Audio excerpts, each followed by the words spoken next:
Welcome, friends. Hello, everyone. We're glad you could join us once again. It's always wonderful to see you and connect with you every week. Maybe you've got a cup of coffee or a cup of hot tea to sit down with us as we have ours. We hope you have. It's a great way to start the day. It truly is. So how has your week been going? Have you had a wonderful week, a mundane week? Sometimes our days and weeks are not too exciting, and there's other times they are. You know, I kind of live a solitary life, and so if the days are not much going on, I'm okay with that too. No news is good news, as they say. Yes. Mom, how was your week? Well, I'm glad you asked. It has been an interesting week, and some of you might be a little interested in what's been going on in my neck of the woods. It's been a week of a reality check, and then it was a week for memories, and also some serendipity thrown in. And so I'll tell you a little bit about it. The first thing is the reality check. I got a call that I will have, they have confirmed my appointment to have surgery. I will have a complete hip replacement. It's been needed. I had to wrap my head around it for a while to know that that's exactly what was going to have to take place. Yeah. And it will take place next month. So I'm getting ready for that and gearing up for that. And then some books to read lined up. and needlework, you bet, all those kind of things. Then for the memories, my second grandson was married. Yeah. He was married on Friday the 13th. I love it. At a lake wedding in Colorado. We welcome my two new granddaughters-in-law now. Yeah, that's into right. the family. Two new family members this year. Absolutely, it's pretty wonderful. awesome. We're expanding the family. And then I live in the wild. The wildness of Douglas County, you might say. I have the woods and Tamara has the meadow. So between us we have 20 acres. Yeah. And we both are on a lake, which is a watershed lake. I can't see it because of all my woods and trees and such. But Tamara can, and it's beautiful to see. It is. So I do have lots of wildlife. And this time of the year I see a little more than usual. One of the reasons is maybe because I call the wild in. Now, this may sound a little foreign to some people, but a week ago Sunday, I woke up early to gunshots going off. And this is not something I like to hear around my neck of the woods. Out in the country, we hear it, though, frequently. But we hear it. Yeah. And so I thought, well, hunting season must be starting now. And I knew it was coming close. I didn't know exactly when. And so that afternoon, I went to my back porch and I called the animals in. And these are the wild animals. And what I do is with the sound of the drum beating, I call the animals to let them know that there's a protection place here. They are safe to come in while the hunting is going on all around me. But they can come here and be safe. Sanctuary. And it is a sanctuary. I call it sacred land. I have more animals in the fall than I normally do once I call them in. It's just one of those little serendipity things that happen, whether it's because I call them in or it's just the time of the year. Who knows? Right. I'm going to continue to call them in. I love that so much. And so and I hear animals all the time. Now, when I first moved to my property, I was a little apprehensive and scared in the beginning when I heard a noise on the front porch. But I live so far back, you go, why would there be noise on the front porch? Right. It has to be an animal. I soon became very used to the raccoons. And they are on my front porch. Well, the other night, a raccoon jumped in my rocking chair. And you could hear it rock and rock and rock and rock. And there was a time when I first moved in, I'd jump out of my chair and go check on it and see what's going on. But I thought, oh, the raccoons are at it again. And pretty soon, they're running around the front porch, jumping on the rocker, and the whole rocker goes. Oh, it fell over? It fell completely over. They climbed, I suppose They were playing on it? One was chasing another up the back of the rocker, and over it went. So I just figured that's what happened. Next morning, I go out and check. Every morning, I open the front door, and I bring in the fresh air. I breathe in the fresh air and evaluate what kind of a morning it is in my neck of the woods. And sure enough, I saw the rocking chair completely over. So I do know there's lots of wildlife around. I see lots of footprints, whether it's in the mud or a newly fallen snow or skiff of snow that's come up on my front porch. And one morning I saw big paw prints on my front porch, and I really don't have any dogs down there at all. I may have a coyote. I may have a cross between a coyote and a wolf, because I saw this huge animal one day, and it looked like a coyote, but it wasn't a coyote because it's too big and too furry, and just the look on its face. But it was chasing 2 deer. Oh. And they went over the fence, over my split rail fence, and there they went. Better be pretty big to be chasing deer. Yes, and I saw the man. deer go over, and just that quick, he went over. Well, last week I was sitting at my computer in my office, and I have a big window that starts at the height of my desk, so it's right there. I can see right out, and that gives me a lot of inspiration. I'm looking into the woods because the woods are only about 10 foot away. Yeah, it's pretty. And there's just more or less a little walkway or a trail through there, and between the house and that. And I happened to see a movement to the corner of my eye, and I look up, and my heart just stopped. I mean, or flew out of my chest, whichever. I was going, oh my goodness, what is this? It was such a big animal. Well, it was a mountain lion, of all things. You're in Kansas? Here in Kansas. We know they're around. Yeah, we knew they were around. We've heard stories. We have, and there was the mountain lion. And it was not running, it was walking on the path right next to the woods, between the woods and my house, so very, very close. It had a rabbit or something in its mouth that it had its breakfast. Prey. Yes, and this was about 11 o'clock of the morning, Sunday morning. It was quite interesting. Its tail was very long and slender with a slight curl on it, and I knew it was a mountain lion. The minute I saw it, my mind goes, mountain lion, mountain lion. And so I got up as quick as my little old hip will take me and went into my bedroom to look out the east window to go down into the other part of the woods to see if it was still walking along there. And it wasn't, so it had evidently gone into the woods at that point. But I thought, what a gift it was that day. That was my serendipity of the day, to see a mountain lion. How neat. Well, then this week, a friend, our neighbor, came into the shop, and she sat and visited a little bit, and I asked her if she'd ever heard of a mountain lion in our neck of the woods. Oh yeah, there's been three sightings, I believe, in the last 6 months, right here in our area. So I knew that had to probably be the one where everybody is seeing. That's marvelous. What a treat. What a treat. So that was my very busy week of things that were happening. Keep my little dachshunds on a leash, though. I think that's important to do. But they're more scared of us than we are scared of them. Yeah. And I do believe that. Oh, for sure. And, yeah. Yes. And so I don't think I'll ever meet one right on my front porch. But then again, who knows? It's just good to be a little aware of your surroundings. I'm always aware. Yes. I know you are. I'm always watching and looking. And whether I walk by a window at the, in the living room or even at the kitchen sink, if I'm walking by, I always look out a window. There's always something to see for sure. out here. Yeah, I've been enjoying, there's a barred owl that's been hunting, and just during the daytime, they say they're nocturnal, but he's hunting, maybe he hasn't gotten the message. He's hunting during the daytime, yeah, and I mean, they blend in so amazingly well. Yes. You cannot see them unless they're moving.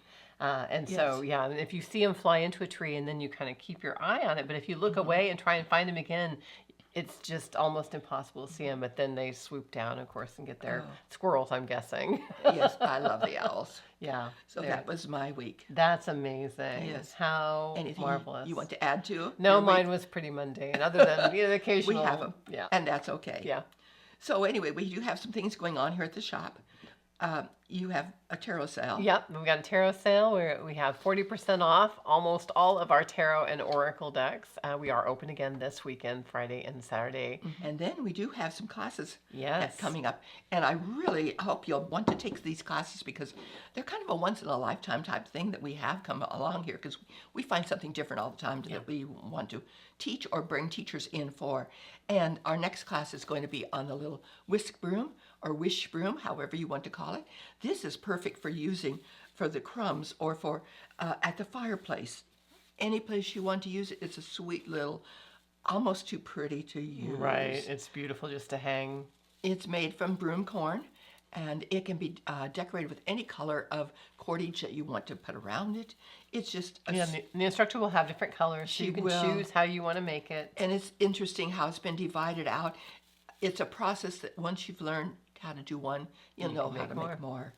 And it's a sweet little broom. Great to give as gifts. Great to hang in your home yourself. Yeah, and we have very limited spots, so you We want do. to grab for all these classes. So you make sure you grab your spot if you're interested in having the experience. And yes, and the class may be never taught again here because we go to something different all the Right. time. And this is the sweet little basket. Notice my two hands here. It's perfect. It's just such a perfect little basket. I just love it. It could be used for so many things. I am a basket lover. I appreciate how they're made and what they're made from.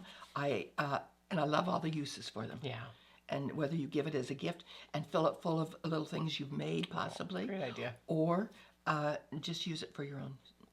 Yeah, Sometimes I just keep them for myself too, you bet. because there's always a place to use them. Well, you always need Yes. something pretty to hold things at the house. And you can sign up online for those. Yes, Is that correct? Yep, on our website, goodearthgatherings.com. That's right. All of our classes are there. And the other thing that's going to happen is the equinox. That's right, coming right up. Right on. Mhm. September, we always think about the changing of the seasons, and the equinox is, and everybody's probably noticed that the days are getting a little bit shorter, the nights are getting a little bit longer, and the equinox is a time when day and night are equal.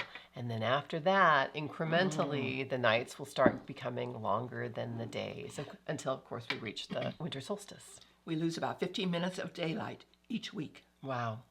Yeah, it's a magical time. I think this September and October are magical love this anyway. this time of year. We love to celebrate the changing of the seasons and the equinoxes and the solstices. And the autumn equinox is really about abundance and gratitude and reflection. It's that time of year when we reflect on what we gathered from what we sowed, gratitude for what we have gathered and have been given in our lives, and shedding what no longer serves us, taking a lesson from the trees as they are dropping their leaves, and doing the same in our own lives. What's not serving us, and dropping those away from our lives, and kind of getting rid of the excess, and down to what's really true, what's really important to us. And it's really also about community, sharing our resources and our love, and traditionally it's the last harvest of the season. So we love to do just a little bit of ceremony. Mom loves her drum, and we light some candles and honor this balance of light and dark, and maybe even like a burning ritual, which is a great thing for letting go, writing down what you want to let go of and burning it with a candle. It's a wonderful time to do those types of things. And some home protection. Also, it's a good time of year to do that, and getting out our herb and our herb smoke, and using some smoke to cleanse and purify and protect. Yeah, it's a great time to celebrate both the practical and the magical aspects of this time of year, this magical season change. I really think it's important that we take time out to, whether we sit on the front porch in the rocking chair or whether we create a ritual to go with it, but we just celebrate the changing of the seasons. I think we're so fortunate to live in an area where we have the seasons. I cannot imagine living in a place without seasons. There is something about that. It's almost like the cycle of life. It's so wonderful and magical, and to appreciate it, to think back on it, and to think ahead also. It's what's next. Hear, hear. Very much so. Very much. With the seasons comes different things to do. And this is the season of gathering. Yes, it is. This is when I gather my seeds. Now, a lot of people have asked, why would you want to gather the seeds? Well, there are many reasons we should gather the seeds. There are 2 or 3 companies that really have a monopoly on all of our seeds. Yep. And when 2 or 3 companies have a monopoly on our seeds, that means they also have a monopoly on our food. And when they have a monopoly on our food, it's something to be very worrisome about. Very, very worried about, yeah.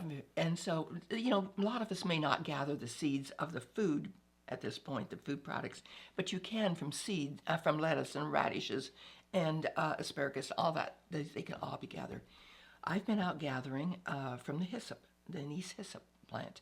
And it's one of those I love to have for my summer beverage. And it's the one the pollinators like the most. Yeah. And so I did clip off the whole plant. And what I did is I took because the seeds shed so easily, I waited till they turned brown.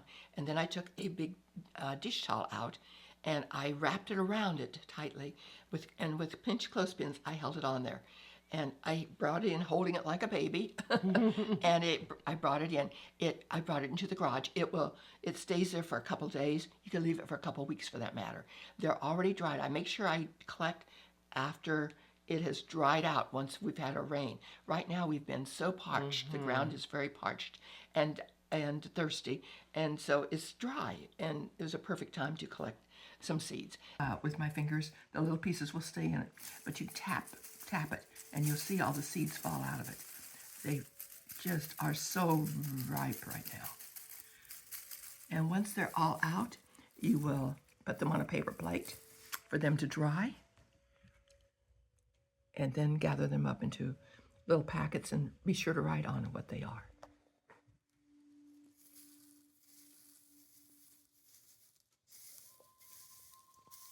What I like to do with the last part, instead of throwing it into the trash or the compost, I just gather with some string and I will start tying it around.